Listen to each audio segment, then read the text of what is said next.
in front of my stuffed animals. I've Really? just always loved singing, and so when I was a kid, it was in that form, and that is okay. But it was about halfway through high school, it really hit me how much singing was important to me. And I picked up guitar, taught myself guitar, and started songwriting.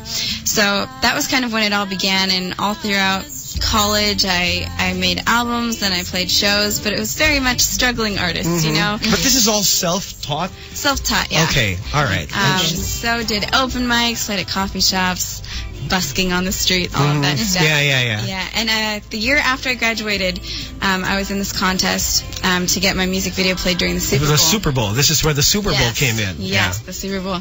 And it was during that time that I decided, since I'm asking people to vote every day, I'm going to give them a video every day. So for 2 months, I did a video on YouTube every day. And that was kind of the most lucky part of all of this, is that I discovered YouTube, and I discovered that there's a world of people out there listening, ready to support. And so I ended up winning, which was incredible. But I think the biggest thing from all of this was that I have found this power in the internet. And I kind of had this amazing family of people all around the world supporting me for what I did. And I've just been making videos and albums and touring since then. So it's been pretty spectacular. It's a great ride grateful. so far. And you're just, it's just beginning. That's the thing. You're not signed up with any label right now. You're an independent artist right now. Independent, yeah. And then you like it better that way? Yeah, I mean, from that contest I was in, I was signed to a major label. And of course, that feels really exciting when it happens. Yeah. But really quickly, it became apparent that it just wasn't right for me. They kind of had ideas to develop me and have me write with a bunch of different songwriters. Yes, of course. But for me, music was always something that was so personal. Something I did at 3 a.m. by myself. And so the idea of changing that just didn't feel right. So staying true to what you believed in. That's nice. Your perception of the business so far, would you say how many years have you been in it by your account? In it, I'll say like 4 years. All right. And so far in the 4 years of being in the business, your perception of it, has it changed? Has, in terms of just expectations, or, just maybe in terms of reality checks and all that? Because I know you're enjoying yourself. There's no question about that. But just the perception of it from when you started 4 years ago and until now. Well, I think the interesting thing is, obviously, the internet's becoming so much more important for everyone in music. And so realizing that that's and just kind of going with that whole thing and figuring out what I'm doing as I go, because there was no path when I started. It wasn't like, here's how you do it alone. It's all just been, let's figure this out. So I've done it quite well. It really works for different people, right? The way you get into the business and how you stay in the business. Your impressions of Asia so far? I know it's your first time, right? I love it. Even the weather, all included. You know what? I thought it was going to be so much hotter and so much rainier. It's actually, it feels really nice. Well, you came at the right time, I guess. We have a lot of your fans. Wow, they're going crazy right now. Nuts, and I'm trying to keep track of their questions, but there's one here asking about collaborations. Anyone you would like to collaborate with? Would you, goodness, they're saying other acoustic artists, some off of YouTube. Anybody specifically? I mean, I feel very fortunate to have already collaborated with some of my favorite people on YouTube. There's like AJ and Gabe and David and Voice, and they're all amazing people and amazing musicians, and I love working with them. So, I imagine there will be more collaborations with them in the future. And as far as other artists, I really love Boney Bear. I don't foresee that happening ever in life. But you never know. You never know. You just put it never out there. know. Let's put it out there. Yeah. Yeah, you just never know with, especially with, how music reaches people now, and, how some big artists find out about how they're being idolized by other people. And then they find out about it. They want, hey, let's give her a chance. You just never know nowadays. Musical influences though, what would you say are your major ones, growing up, or especially when you were already writing your own stuff? I would say the first one, like when I was very young, was James Taylor, because my dad was listening to the 70s stuff. So, I got that like acoustic guitar love from that. Yeah. And, in high school when I started songwriting and stuff, probably the biggest ones then was actually this Belgian band called Case Choice. Oh, yeah. You know them? Yeah, the one who sang Addict. Yeah.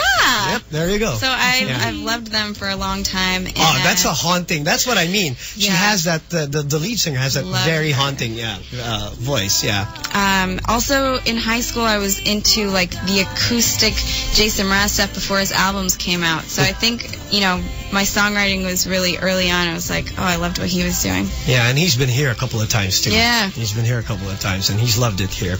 All right, we're talking to Kina Grannis, for those who just tuned in on the road, especially. She's live here on demand on Magic 89.9. Some questions through to Twitter. Mia's looking at them right now. It's hard to keep track of them because they keep coming in, and I'm losing them. Most of them are just actually saying that they're happy. They're happy that she's here. A lot of them talking about their favorite songs of yours. Several asking for a different one if you could sing. But you know what? It's completely up to you. Up to you. Completely What do you want? What do you want to do? I could. You can walk out if you want. I mean, sing a song. What are they? I suppose I could look too. What are they? What are they wanting? Let's see. Someone is asking for Valentine. Ah, I could do that. I could definitely do that. That's on the list. I don't even have to retune for that. They are perfect. That seems like it's meant to be. Oh. And then a lot of people asking for shout-outs, but we'll get to that in just a bit as well. Yes. Goodness, tons of reactions. That's unbelievable. Right. And we'll talk to her also. But right now, more music from Kina Grannis, live here on demand on Magic 89.9. Love, it's a special day. We should celebrate and appreciate that you and me found something pretty neat. And I know some say this day is arbitrary, but it's a good excuse, but I love to use. Baby, I know what to do, baby. I will love you, I'll love you, I'll love you. Love,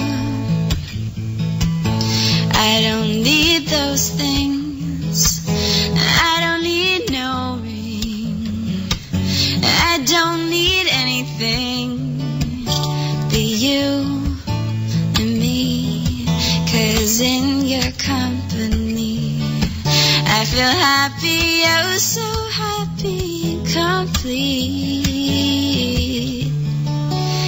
But it's a good excuse, but I love to use. Baby, I know what to do, baby. I will love you, I'll love you, I'll love you. Yeah, it's a good excuse, but I love to use. Baby, I know what to do, baby. I will love you, I'll love you, I'll love you. So won't you be my honeybee, giving me kisses all the time, be mine, be my Valentine. So won't you be my honeybee, giving sweet kisses all the time, be mine, be my Valentine. Oh, oh, oh, be my Valentine. Kina Grannis live here, Magic 89.9.